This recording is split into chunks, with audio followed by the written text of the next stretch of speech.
Oi pessoal, tudo bem com vocês? Meu nome é Juliana Fiorese, sejam todos bem-vindos ao meu canal e o vídeo de hoje é mais um diário de leitura do livro Os Miseráveis para o projeto de leitura conjunta que eu tenho feito aqui no canal. Se por acaso você chegou agora e ainda não sabe do que se trata esse projeto, eu sugiro que vá aqui na descrição desse vídeo e acesse o link com a playlist que tem todos os outros vídeos que já saíram sobre Os Miseráveis aqui no canal. O primeiro vídeo, inclusive, é explicando como tudo tem funcionado por aqui, então sinta-se convidado a entrar nessa leitura conjunta com a gente também. Além disso, eu deixei na descrição do vídeo o link para download do nosso cronograma de leitura, e nesse cronograma tem todos os capítulos e todas as datas em que nós leremos Os Miseráveis até o final do projeto, em maio de 2021. Lembrando que esta não é uma leitura aprofundada do livro de Victor Hugo e nem tampouco são aulas sobre Os Miseráveis. É mais uma troca de experiências literárias e é justamente isso que eu tenho feito aqui com esses diários de leitura. Eu leio as metas diárias e venho contar para vocês as minhas percepções pessoais sobre cada meta do livro, tá bom? O vídeo de hoje é sobre os capítulos 4 e 5 do livro 4 da parte 2 e sobre os capítulos 1 e 2 do livro 5 da parte 2. Então, se vocês não leram nenhum desses capítulos, eu sugiro que parem o vídeo aqui, leiam os capítulos e depois voltem, porque esse vídeo contém spoilers. Vamos lá?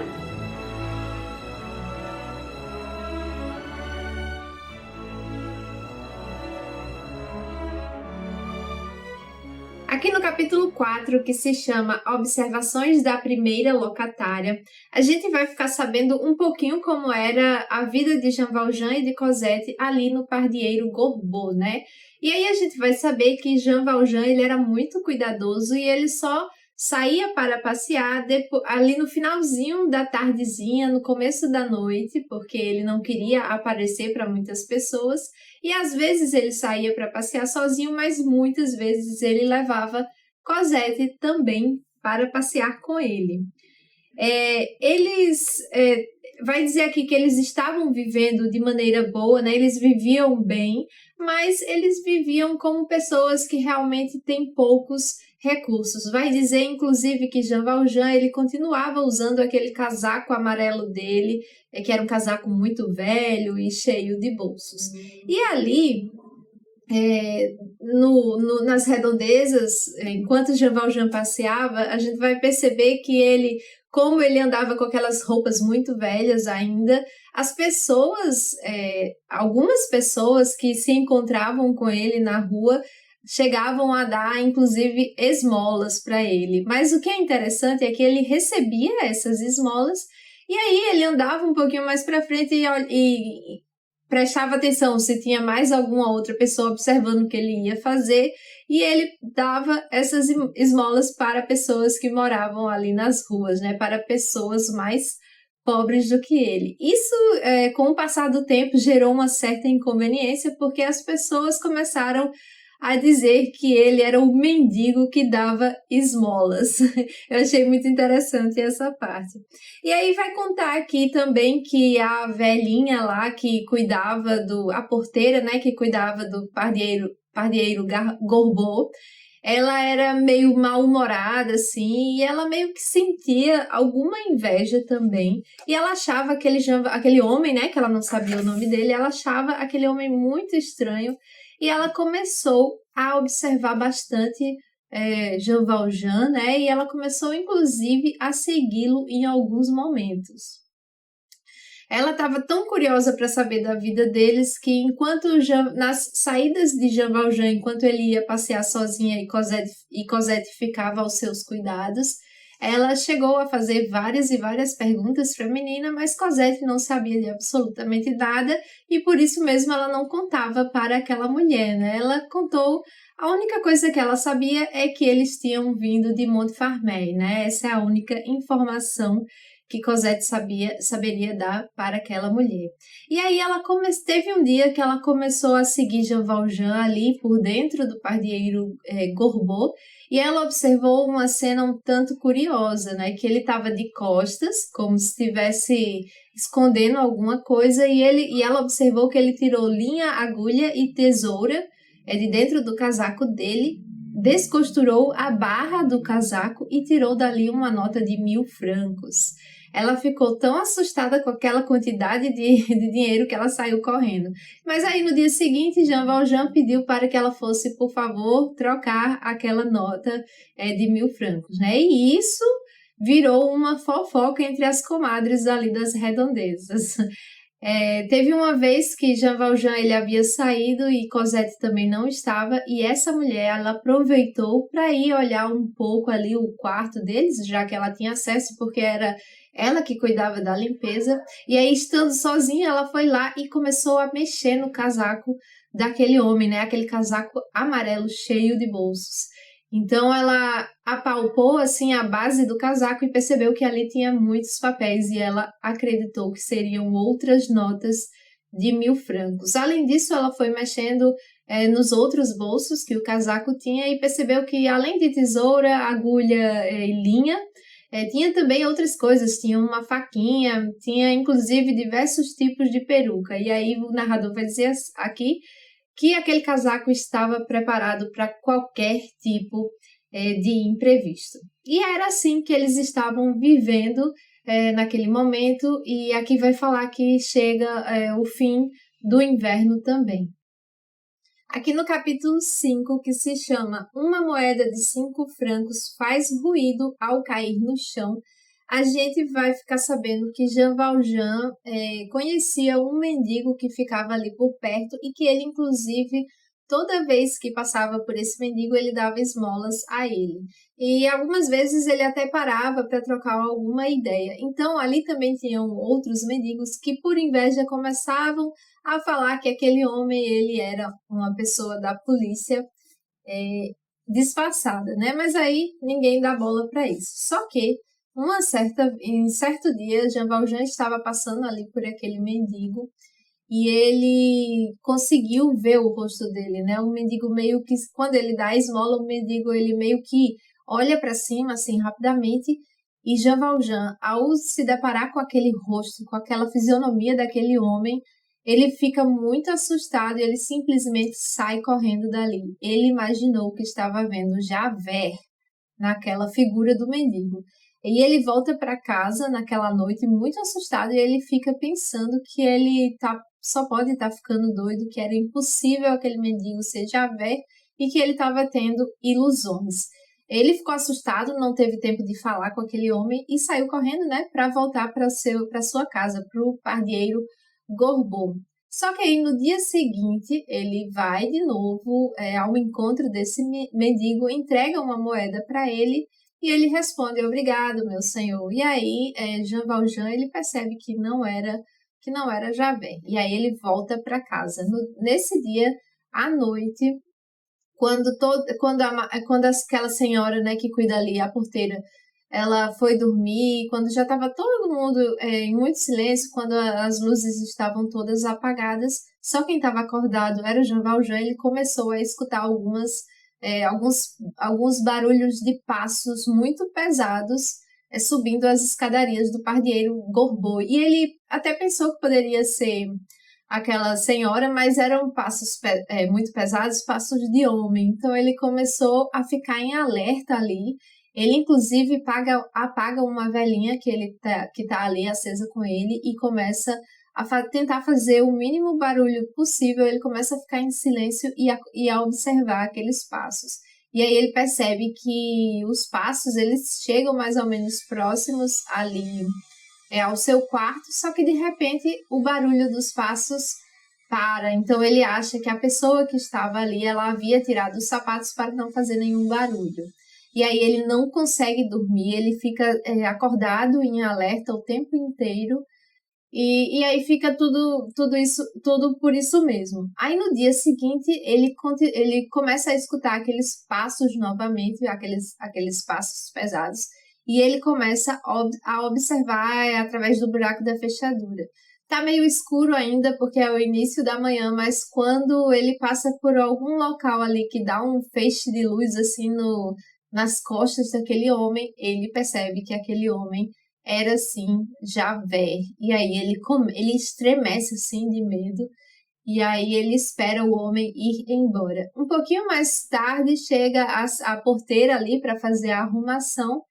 E aí Jean Valjean resolve não comentar nada sobre isso, não perguntar nada.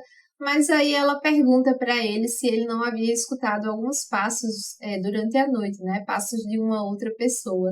E aí Jean Valjean diz que escutou e pergunta quem é. Aí ela diz que é o novo inquilino que se chama Senhor Dumont. Com essa informação, Jean Valjean fica muito apreensivo. Ele pega todas as notas de 100 francos que ele tinha guardadas ali dentro do quarto, guarda dentro do casaco dele e espera chegar o finalzinho da tarde ali. Quando chega o finalzinho da tarde, ele desce, vai fazer uma varredura assim pelo entorno. E aí, depois que ele vê que não tem ninguém ali, ele sobe e chama Cosette para ir com ele e os dois saem. Uma coisa interessante que vai dizer aqui é que não tinha ninguém ali no entorno. Mas o narrador ainda fala, mas não se descarta a possibilidade de ter alguém escondido atrás de uma árvore. Ele deixa isso assim no ar. Agora nós entramos no livro 5º, que se chama Caça Tenebrosa, Matilha Silenciosa. O primeiro capítulo chama-se Os Zigue-Zagues da Estratégia.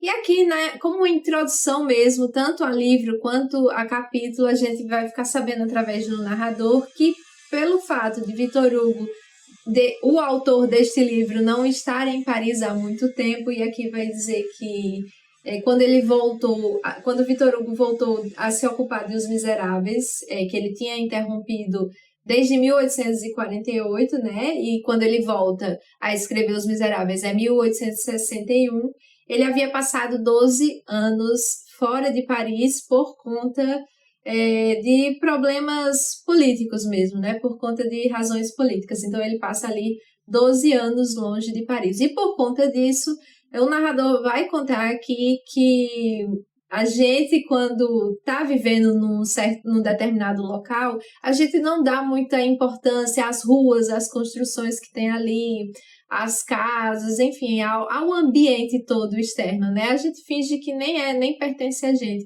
Mas aí, quando a gente passa muito tempo fora, a gente começa a sentir falta desses locais, das ruas, das cidades, das casas, dos muros, enfim, tudo aquilo que compõe ali a nossa cidade, o nosso bairro, né?